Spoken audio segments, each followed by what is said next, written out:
ऑफिसरों को भी गिरफ्तार करना शुरू कर दिए, तो क्या आज शेख तव्वाब जो कारपोरेशन का कर्मचारी है, ऑफिसर है, उसको भी एसआईटी ने अरेस्ट करके आज कोर्ट में पेश किया।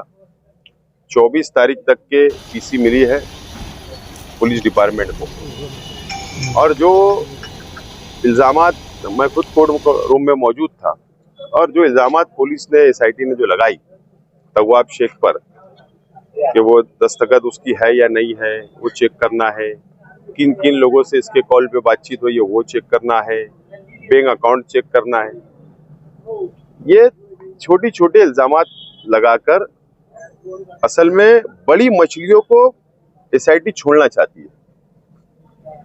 आप देख लीजिए, आज नायब तहसीलदार को सस्पेंड किया गया, नायब तहसीलदार को आरोपी किया गया, आज भी फरार है। बाकी जो छोटे छोटे अधिकारी है, कलर वगैरह, उनको अरेस्ट कर लिया गया, आज धारंकर फरार है।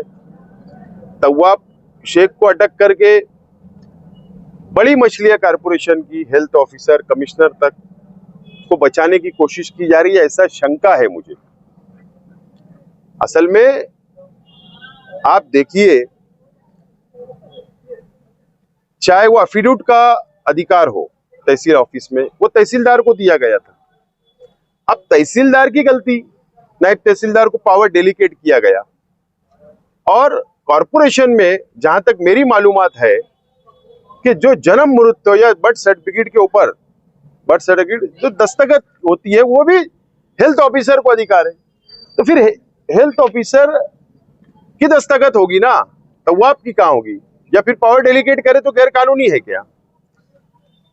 तो असल में बड़ी मछलियों को एसआईटी छोड़ना चाहती है। मुझे ऐसा लगता है कि भारतीय जनता पार्टी की सरकार का दबाव एसआईटी के ऊपर है और वही काम कर रहा है जो हमको आज दिख रहा है।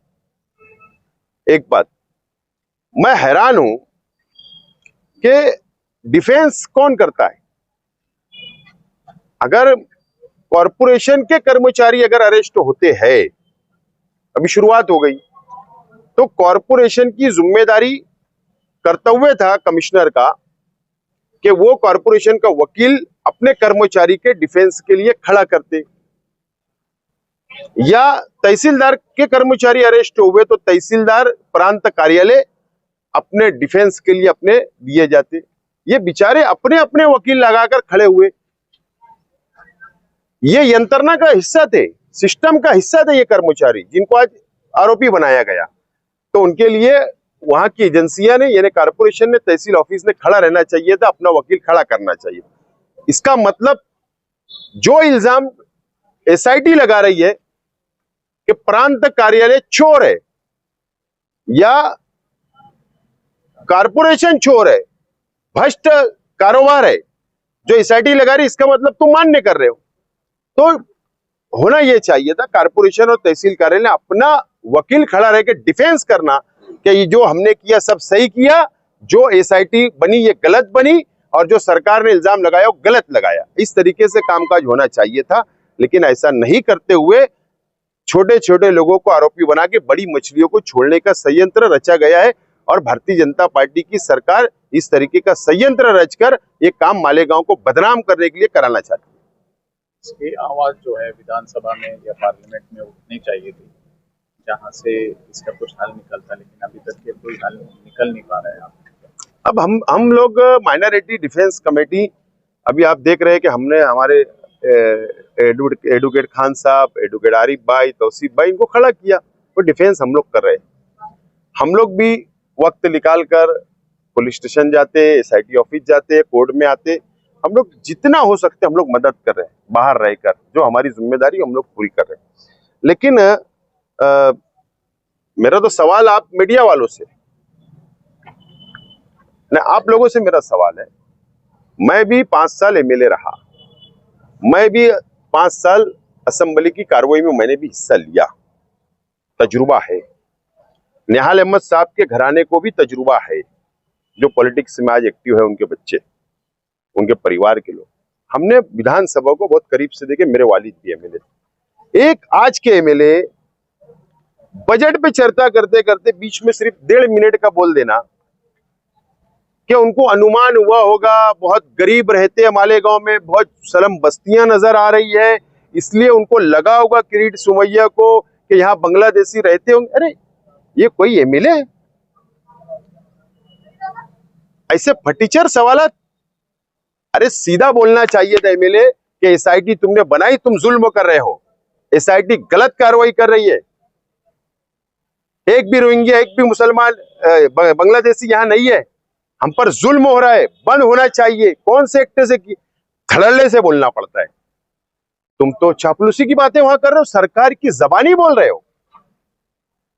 खैर अब ये शहर समझे, लेकिन हमारी लड़ाई जो हमने हाथ में ली, हम लोग लड़ने वाले हैं।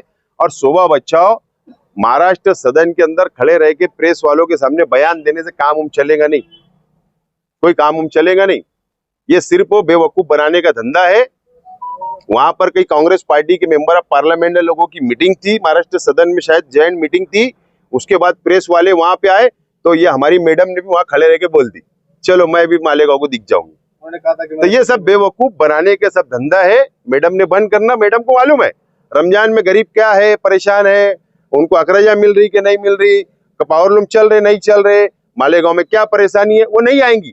ईद के दिन जरूर मुबारकबाद देने जरूर पहुंचेंगी वो कि देखो मैं मुसलमानों की वोट से चुन के मैं खासदार है। ये सब बनावटी बातें हैं, हम लोग फंस चुके हैं। ऐसी खासदार को भी चुन कर देकर अगर दूसरा कोई कैंडिडेट होता बीजेपी के अलावा तो हम सोचते तो उसको वोट दे दे तो अच्छा रहता। के साथ में महाजन को भी दोबारा अभी तो उसको और कोई आरोपी बनाया गया। हाँ, जो समझ में आ रहा है कि दूसरे सीआर में उसको ट्रांसफर लिया गया है और उसी सीआर में तव्वाब को भी लिया गया, जो नजर आ रहा है।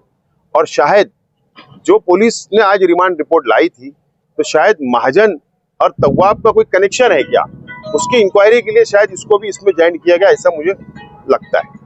शोभा ताई ने कहा था कि मैं सवाल मतलब लगा दी पार्लियामेंट में और मुझे मौका मिलेगा तो उस पर बोलूंगा। आपकी जानकारी में है क्या उन्होंने सवाल लगाया था या फिर शहर के एमएलए ने, ये दोनों ने क्या वाकई सवाल लगाया? देख ऐसा है, अब उन्होंने लगाया होगा सवाल, दाखिल किया गया होगा अगर सवाल तो प्रेस के सामने जाहिर करना कि हमने दाखिल किया, नहीं लग रहा है ऐसा बोल दो। आता ना ऑनलाइन होता है ना, कोई ऐसा वहां इन्वर्ट नहीं लेना पड़ता, ऑनलाइन होता है, उसकी स्क्रीनशॉट लो बता दो मीडिया वालों को। अब क्या है, जंगल में मोर नाचा किसने देखा, वो वहां क्या कर रहे हमको क्या पता। जो तुम लोग बताते हो हम भी देखते, गाँव भी देखता है।